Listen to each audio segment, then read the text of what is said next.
Welcome back to the Webby O'Neill channel. Thanks for joining us for another video.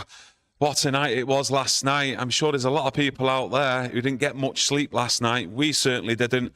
But for once, it was for all the right reasons. Harry Maguire, we was just actually talking just before we come on the live stream. We actually can't pick a man of the match from that game last night. No, it's strange. There was that many players out there which I thought could have got man of the match. Yeah. But I think what it was, there was too many heroes, too many hero moments with different players. You know, you've got Harry Maguire, you've got Bruno, what he did in the whole game. You've got Casemiro, you've got Mainoo there, what came on and produced a bit of magic. There's that many players last night what produced moments. I think it's very hard to pick. It was close, as far as I'm concerned, to Harry Maguire because of the goal and what it meant to the club and the fans. And also Casemiro. Casemiro, for me, I was astounded how he lasted that length of time in that game. And I've criticised him for not having the legs, not being able to turn and things like that. But what a performance by Casemiro. So if there was a man of the match, and I've seen comments, and a lot of people thought it was Casemiro, but I can't give a man of the match because I think there was too many heroes in that game last night.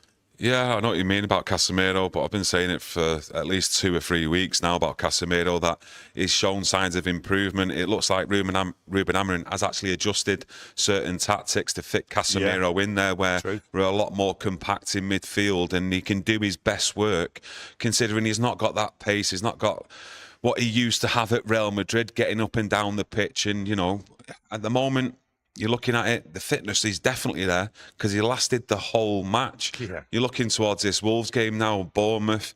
He's got to save him. He's got to save his legs because he's going to be vitally important in that semi-final in both legs for me against Bilbao. But Harry Maguire there, we've put on the title there, £80 million he cost. It's paid in full just for that moment. And at one point, Harry Maguire was an absolute laughing stock. He was getting absolutely abused, way over the line in certain sections of social media, going over the line, personal attacks on Harry. And the way he's come back, not just this season, but I've seen signs of it last season as well under Erik ten Hag, putting in some real good, steady performances.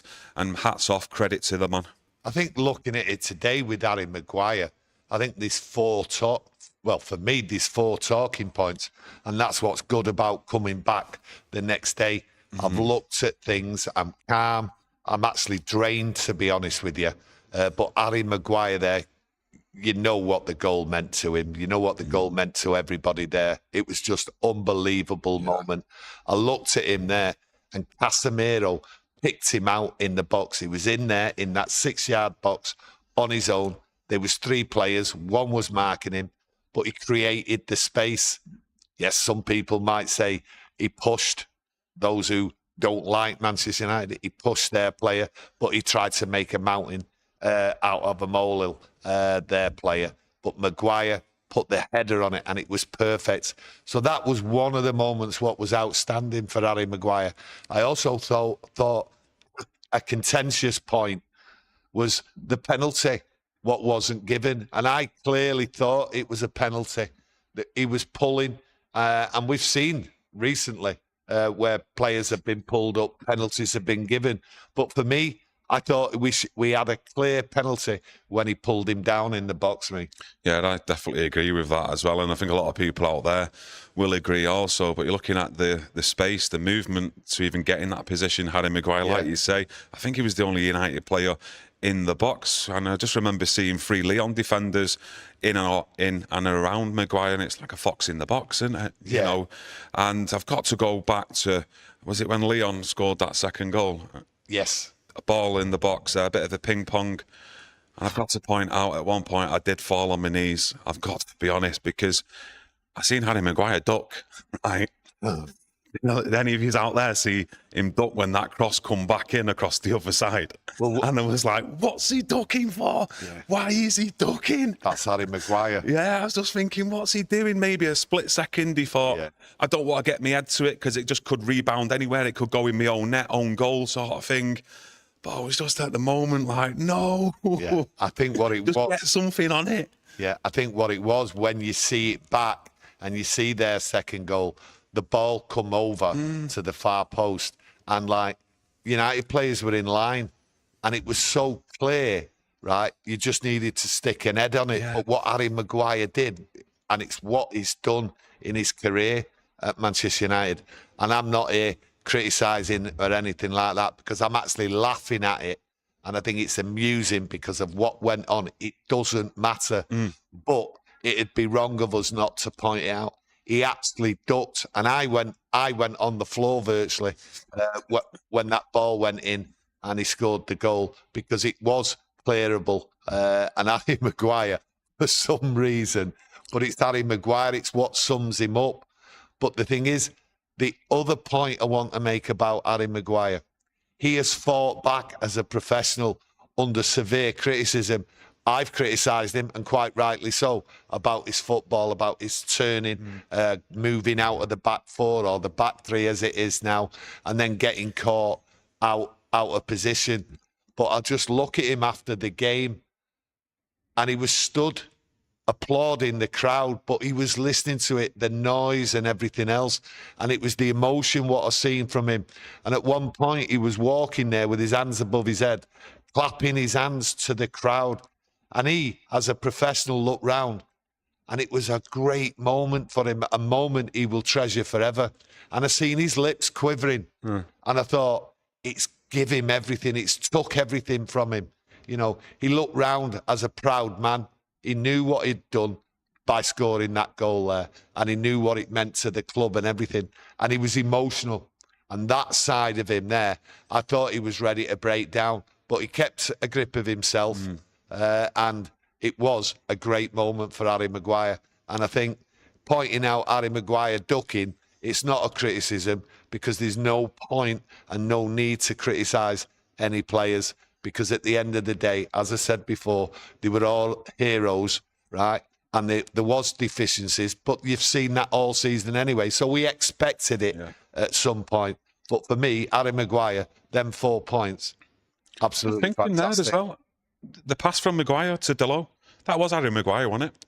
With that ball from defence, so straight. If I can remember, yeah. I'm pretty sure it was. Yeah. So he got an assist there. Great ball from. But he's been doing them balls for the last few games, though, hasn't he? Them long balls over the top for players to run on.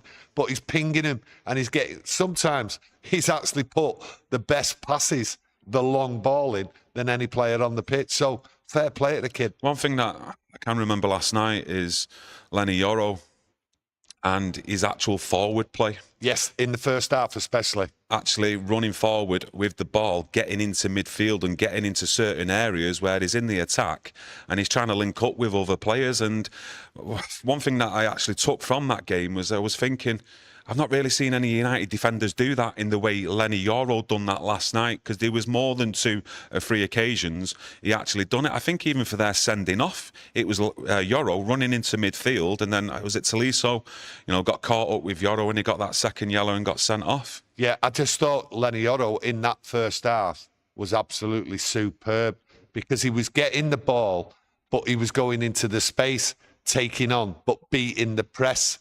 And then he'd run into space, but carry on all the way up to the 18-yard box, and he was giving the ball. I thought what had happened there, it was like a transformation. It took me back to Martinez, what he was doing in the last couple of games. He was getting the ball, moving into that space on the left-hand side, and that's why I say, because he moved over in the second half. So that first half, he was getting all the space, but he was creating the space and beating the press. And I thought it was a really outstanding tactical move, the way Ruben Amorim got him to move into that space. So going forward, you're going to see more of that. Maybe not just with Lenny Yoro, maybe with 1 or 2 other players going forward. So that's something to look out for. That Ugarte goal for me, the actual team movement. Superb. I mean, Garnacho there. that's what he's got in his locker. First touch, etc. And we've seen something similar even with Bruno and Xerxes when we got beat by Newcastle. A bit of build-up play between them two, and let's hope we can start seeing more of that in games as well, where the team are linking up together. And before they actually pass the ball, cross the ball, they don't need to look up, because the system in what they're actually doing day to day in training, they know where the players are going to be before they get the ball and cross it. Yeah, but what you seen last night, you seen United on the front foot, okay, especially the first 65 minutes on the front foot. And there was plenty of opportunities there in that first half especially. But the goal itself, the movement, and it was the movement. They weren't on their heels, they were on the front foot and they were going for it. But the way he sort of pushed it in the box, Garnacho, and he had a tough time last night. Garnacho had a tough time. For the first 60 minutes, I thought he'd done really well in some of the stuff he was doing. Fouls. I mean, there was tough tackling on him. He wasn't the only one. Bruno copped it, but he stood up to it. And after 65 minutes, like what you was going to say there, I think what happened, United, it seemed like United wanted to run the clock down, and then the rhythm sort of went. So all that attacking on the front foot where Garnacho was involved and he looked threatening and everything, it just went, and it wasn't his fault. It was just the way United would try to run the clock down. But for me, Garnacho, for a long period of that game, seemed a massive threat. But they all did, because the ball was coming over the top. The ball was coming through and United was going for it. And I don't think up until about the 70th minute, Lyon really had any answers for it. One of the things I do remember saying, and that was to you, a couple of minutes before they scored their first, Lyon, I said, we need to get to that 80th minute mark and it needs to just stay 2-0. I went, because this is like the danger time.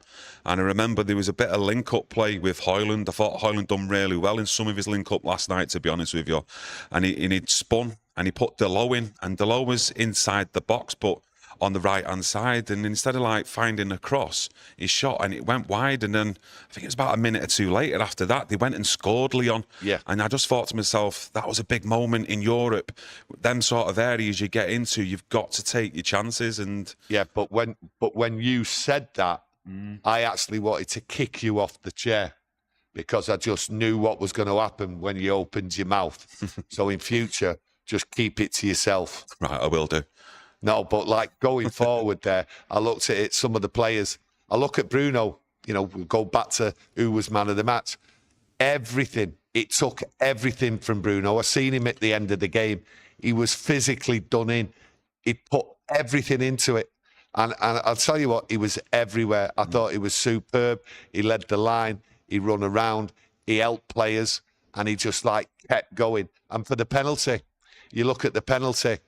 I mean, that nerves of steel, I've called him sometimes, especially when he scored his hat-trick. But taking that penalty there, he knew, get this in, we've got a chance.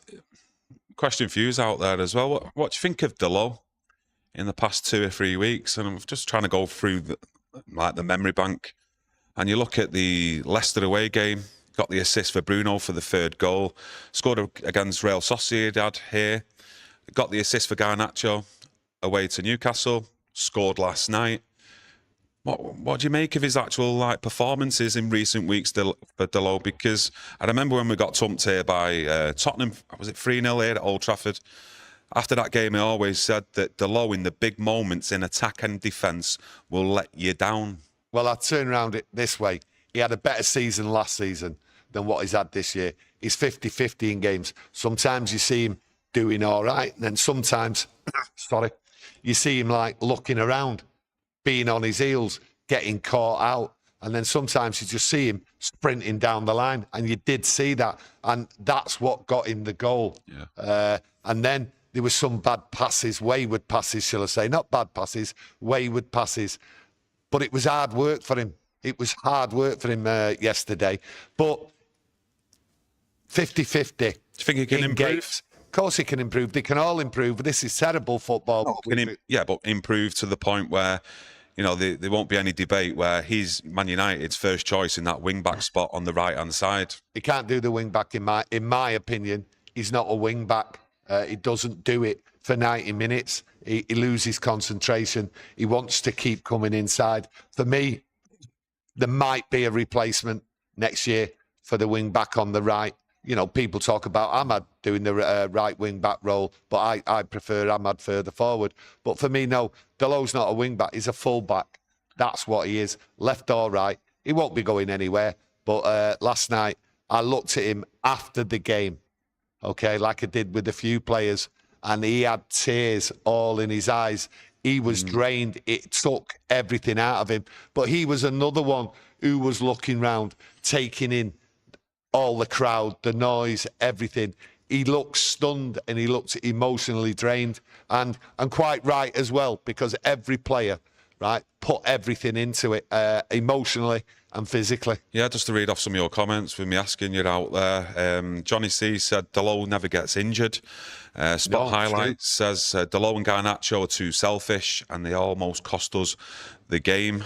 Stephanie says Dalot, like all United players, turn up in European matches. Some man for one man. Dalot has a great attitude but never going to be an elite player. Maybe a good asset to have in the squad motivationally. I think that one there is the right thing. Player, Good squad player, good starting player when you need him in that, right? But elite, no, it's not elite. But what it is, it's hard working, right? He's a grafter, okay? And I think that's why when I looked at him last night, the realisation of what the game meant and everything, and what the ground meant and the club and everything, he knew how much it meant to everybody, and it got him. Yeah, I looked at Luke Shaw coming on last night. Couple of moments there, even in the build-up to one of Lyon's goals, where it was just all a bit kamikaze, running into each other, the defenders. I think over the next couple of games in the Premier League, Luke Shaw has to start them to get some minutes down his belt, because he could be vital or needed in the two legs against Bilbao for me. I think every player is vital now. Fitness, I think Ruben Amorim will concentrate on the fitness, drop a lot of players, bring people in to make sure they get match fitness. And Luke Shaw needs it, definitely needs it. He just looked stiff last night. He sort of looked like wayward, not sure what to do. And maybe that was the game, the way it was gone. Yeah. But listen, when a lot of football been played, has they, over the last 12, 18 months? No, well, with Luke Shaw, it's going to go one way or the other, and we've just got to wait and see that it doesn't break down. But it was a poor challenge in the box, to be honest with you, what gave that penalty away. But he's just come back. There's no criticism of him. Let's just hope now he gets game time and he gets fit, and we get him for the 1st of May ready and fit to play. I'm not saying he should start, but the 1st of May away in Bilbao, let's see what happens, because that is what he's needed for. All the squad. One of the best moments I've seen, well, this morning, to be honest with you, from last night's game was Andre Onana and Ruben Amorim after the game. Well, you just look at all the embracing going round, and that's quite right what the players did, with Ruben and everything, and Ruben going round with the players. But I also look, after the game on the pitch, I looked at Mainoo and Onana embracing. I actually thought it was a lover's embrace, the way they were doing it. It was so together, so they were so happy and everything. There was just emotion all over the pitch and everything with every player. I just seen everyone running on the pitch. Yeah. It was just unreal. But like Onana there, a few good saves. A little bit of criticism from people about he could have made an effort to at least dive and try and attempt to stop one or two of the goals. But hey, look, after the tongue lashing he's had, at the end of the day, he pulled off a few good saves, and I'm not here to criticise him, and I'm not going to criticise anyone, because it's not the time to criticise. We know what's coming here now. We've got league games. Does Ruben Amorim play a lot of youngsters and all that? I think it's going to be very tough to do that. I think he just wants players back. There's players waiting to come in, and there's young players. And I think we'll just see like a topsy-turvy Premier League end of the season games coming along, with the focus from Ruben Amorim. It's all or nothing from Ruben Amorim on the Europa League. I tell you what, Kobbie Mainoo's been hitting the gym, hasn't he? That's one of the first things I noticed last night when he come on that pitch. I thought, this lad's bulked up while he's been away there in the gym. And that goal he took there, similar goals against Liverpool here at Old Trafford, away to Wolves as well in the Premier League at some point. He likes cutting in the box on that right foot and bending it into the side net. Well, he knew what to do. He was in the box and he thought, I'm tricky. And we know he's tricky with the ball at his feet, and he likes to go forward. And that's what he did. He jinked in and out, and then he just superbly put that ball into the corner. Absolutely great goal. But Ruben Amorim did talk about Kobbie Mainoo, sort of saying he was trying to manage him because of his injury and all that, and he was just hoping that he would be all right on the pitch. So over the next day or two, we'll see if he's any repercussions of being out there. But an absolutely fantastic goal. And when I look at all of it, and then I did say about Bruno, the game took everything out of him. He was all there. How unlucky was he not to score that goal, which would have been one of the best goals of the season, probably goal of the season, where he hit the bar. So unlucky. And that there was a miss. If that had gone in, you know, we wouldn't have seen what we've seen. And then if you look at Garnacho, he had an opportunity in the second half to make it 3-0. He didn't put it away.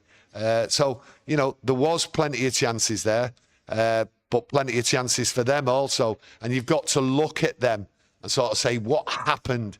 Well, I think the substitutions they made, that's what happened, because you had him up front there, didn't you? And he was their focal point for him. Fred Grantham, Lacazette, by the way, it was. Yeah, Fred Grantham, thanks for gifting 5 memberships. The 5 people who've been gifted them memberships, big thank you to Fred. And as you can see up on screen there, a little snippet from Ruben Amorim's press conference today ahead of the Wolves match.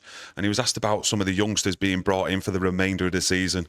And he says, I think it's not the best moment or the best season to put some kids into play, because again, they need a strong base to really show what they can do.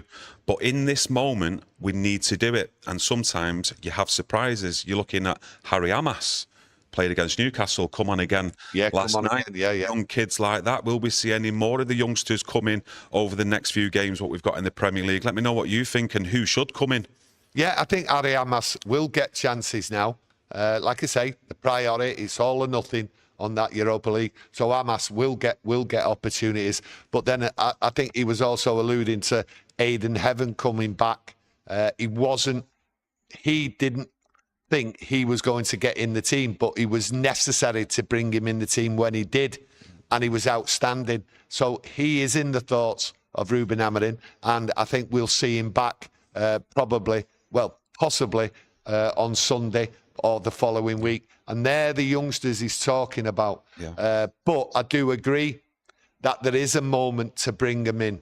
And there wasn't a moment this season to bring him in, because I think it would have crushed him because of the personnel, what was on the pitch, the way the football was. It would have crushed him. So now I think they'll all be raring to go because they want to be involved, these youngsters now. And I think the players, what are half fit, I think they'll want now to get involved because they can see, I can't see anything but United getting to the Europa League final. I think Bilbao will just look at that performance last night and think to themselves, well, hang on a minute, we might be 1-0 up against Man United.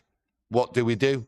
Do we go attacking them? That's how I look at it. Well, hang on, this team, right, I'll just come smashing at us. We can't afford to be open. So I look at it and I think they're in trouble, Bilbao, because United have got absolutely nothing to lose. Just going to dive into the chat. A lot of you is getting involved with your own opinions. He did also mention, Ruben Amorim, that Chido Webby will get minutes for the rest of this season. And quite right, well. Yeah. And quite right. I'm just going to dive into the chat again. Vincent, thanks for your super chat. Thank you.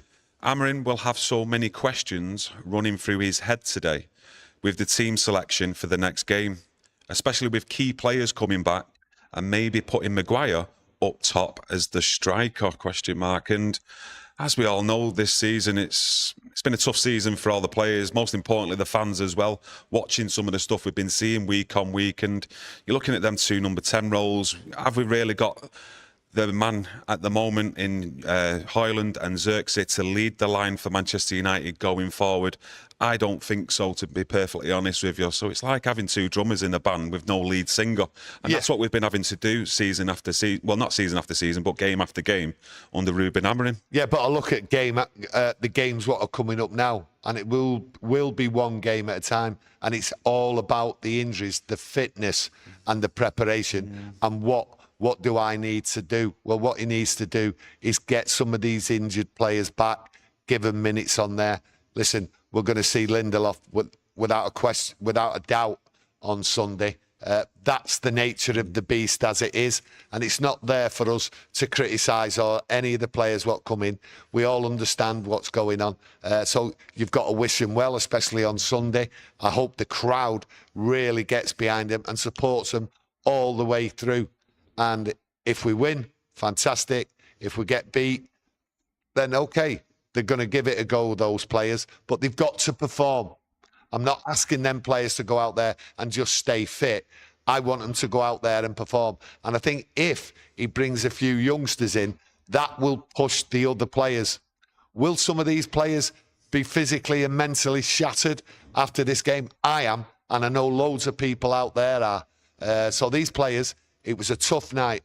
Listen, it was extra time. Never mind the emotional side of it. So coming up 2 days later, playing a game on a Sunday at Old Trafford with the expectations after that game, will some players be able to get up there? Some of them just might not be able to play because they're mentally done in, and it does happen. There's a lot of people out there, I get the feeling, not just off today's chat, but in recent weeks, who want to see Chido Wobby a lot more, given minutes, etc. The time's right. Look, the time's right. You know, we've only got one striker. We've only got one striker. So it's right to do it and put Højlund on the bench, bring him on as an impact. There's no harm in doing that. I looked at Højlund, and at one point there, he was really frustrated because Garnacho was playing well. He was doing the right balls, the intelligent moves and all that, the intelligent passes.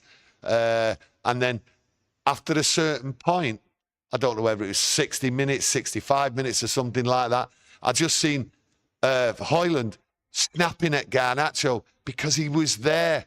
He was there with an opportunity. He had the space, and Garnacho should have passed him the ball, and he didn't do. And that's been Højlund's frustration. It's been our frustrations with Garnacho not doing the right thing. It seems as though like he went through a little phase there that he wanted to win the game. He wanted to do it all. And the early signs in the first half and start of the second half, he was doing the right things and then went into his old ways. But it messed up Højlund, but because Højlund was then forced to come back because the team come back, and he just lost momentum completely. So I felt sorry for him in a way, Højlund, last night, because he wasn't getting it. He was doing the running, he was doing the physicality and all that, and he was working with the team. But when the team started to fall back, there was no centre forward because he came back with him. He had no choice. So the substitution really before their third goal, I think, should have been made. Yeah, Stephanie says emotional roller coaster last night. Without a doubt. But what a ride. It was a ride. Some people compare it to 1999, the emotional ride, the climax of the end of the game and everything like that. But the two were completely different because we've not won anything. We didn't win anything last night. What we did, we had a lifetime's achievement in beating Bayern Munich with the Solskjaer last-minute goal over in Barcelona. That achieved something. It achieved everyone's dream, the treble, right? No one had seen it before at Manchester United. So it was a different feeling. I mean, I nearly had a heart attack in the ground. Kieran was next to me, only a young lad, and I couldn't hear him because my eardrums had burst and everything. Last night was an emotional, and it was a shock because of what happened during the game. That was a fantastic end to a game and all that. Was it a great game? Listen, it was disappointing in parts, but you can overlook that because we got what we wanted at the end of it, the result. But it was emotional, but totally different than what Barcelona was beating Bayern Munich to win the treble. So for me, Barcelona being there, beating Bayern Munich will always eclipse anything because it won us something. We've still got a lot of work to do here. That was a great night, and what a fantastic night. A night people have never seen before, and that's great to have. I just feel sorry for all the fans what left. I do understand why they left. It's been a terrible, terrible season, and they just seen the pits. They were on the floor at 4-2, and they couldn't face it anymore, and I do understand that. But like some of them got back in, some didn't. But, you know, I don't see any criticism for them fans leaving because they were devastated. The season was over. It's been so poor. But no criticism from me on them fans leaving. I feel sorry for them that they weren't in there to fully enjoy it. Yes, I'm sure they enjoyed it, but not as much as they should have done. The way we come back last night in that game, won it. You're a lot more confident now going into that semi-final against Athletic Bilbao. Let us know what you think in the chat. You know, I've been confident for a number of weeks now. You've been on that journey, that train ride ever since the start of the season, just believing that we will win this Europa League this season. But let us know what you think now. Yeah. You know, if you weren't confident before the Lyon game, but all of a sudden now you are confident that we'll at least get to the final. Now, I'm confident. There's only one worry I've got, and that's the Tottenham manager. He is under so much pressure, more than any other Manchester United manager I can think of. It's just constant. Every minute of every day, it's constant. He's getting a sack any minute. He's going to get the sack after getting beat by Frankfurt, but they didn't get beat. But the problem what I've got with that, with Tottenham and the manager, is he's always been adamant. He always wins something in the second season. So Tottenham fans are looking at it as this is fate. We're absolutely rubbish, okay? We're playing garbage, just like Man United are at many times, okay? But they have got a manager who says, I always win something. Now, Tommy Docherty always told us, okay, in 1976, after getting beat by Southampton in the cup final, he stood there in Manchester with all thousands of United fans around, telling him, we're going back next year to Wembley to win the FA Cup. He promised us that, and that's what we got.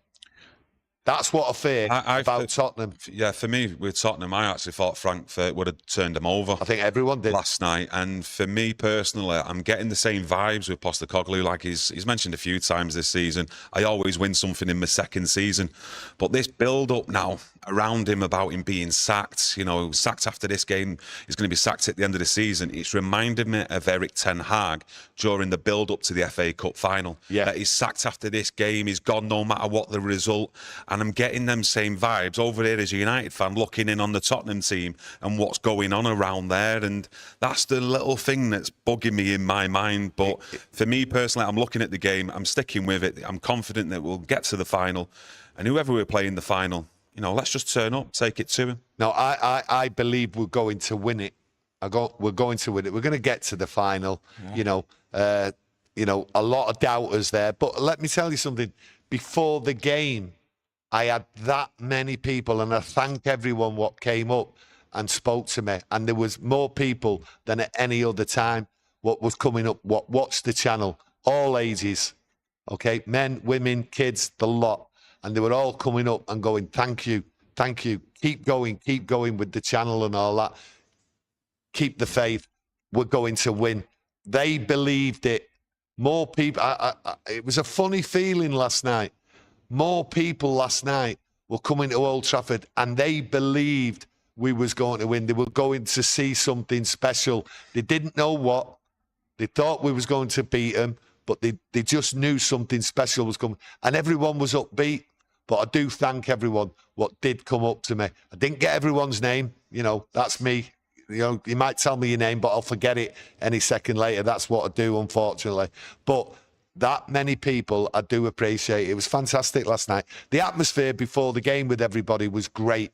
Absolutely great. They were all upbeat. That's the good thing about it. There was no one moaning on a downer. People were coming along cheering and shouting and everything. It was great. Been having a good read of your comments today. Thinking that, do you know my name? Can you remember my name? Son. So I'd like to thank you all for joining us today, getting involved in the chat. Like I mentioned earlier on, we're running off not a lot of sleep from last night, but at least we've woke up today and it's a positive due to last night's performance and in particular the result. I'm sure there's a lot of you out there who are running on empty as well, but I'd just like to thank you all for joining us. As usual, please support us, smashing that like button. As you know, it's much appreciated. Yeah, just one thing before I go. A player what was stood on the pitch last night, I was absolutely chuckling this morning when I looked at it again, and it was Christian Eriksen. He looked stunned. I mean, I think he looked stunned when he come on because it was just madness, the football. But he just looked around there, and for me, he was in shock, but also smiling. So for me, that's what I'm going to leave you with, because I'm smiling, and I hope you're all smiling. Show me your smile. There you go. Thanks all.